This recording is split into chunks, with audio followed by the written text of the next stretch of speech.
Title: Oh, Frank, Charlie Javice claims innocence in JPMorgan fiasco worth a whopping $175 million. TL:DR.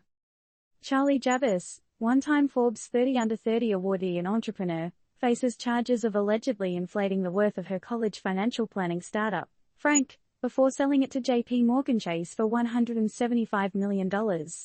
Despite the heavy claims by federal prosecutors, she's pleaded not guilty. Questions now arise about the legitimacy of tech startups and how they verify user data. Unpacking the Javice JPMorgan saga. Here's the tea. Charlie Javice, a 31-year-old entrepreneur, listed on Forbes 30 Under 30 and founder of a defunct tech startup, is currently embroiled in a rather sticky situation.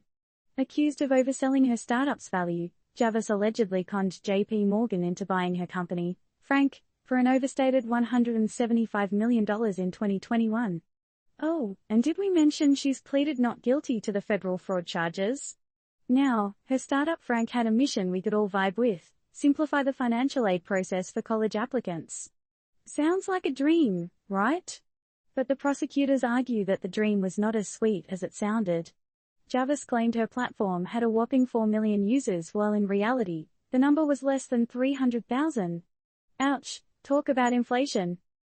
The plot thickens when it turns out Javice allegedly sought help from a data scientist to fabricate a data set representing those 4 million users after her director of engineering refused to do so.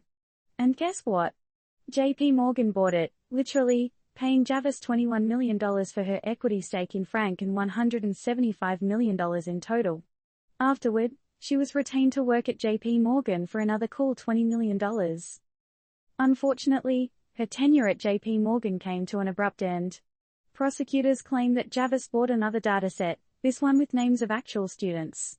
But when JPMorgan wanted to launch a marketing campaign to those supposed Frank users, they found some data points missing. Javice was fired following an internal investigation in November 2022 and was arrested in April 2023. And as if this saga wasn't dramatic enough, Javice's plea comes just a week before Elizabeth Holmes, another startup founder convicted of defrauding investors, is set to begin an over 11-year prison sentence. Are we seeing a trend here? Javice, currently out on $2 million bail, is set to have her next court appearance on June 6. As we wait for the gavel to drop, we're left to ponder the extent of our trust in young entrepreneurs and their flashy startups. Are they all they claim to be, or is it just a game of smoke and mirrors? It's easy to point fingers, but isn't it also about time investors and buyers started doing more rigorous checks?